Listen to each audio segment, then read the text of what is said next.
kaysa dito sa tinatayuan natin. Dito sa siwal ng MOA. Ayan.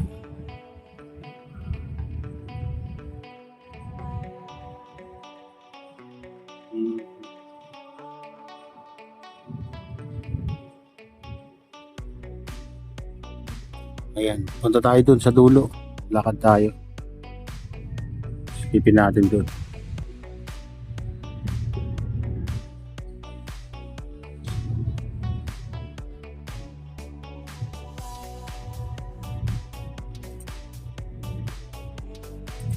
Ulan na, mabot na guys.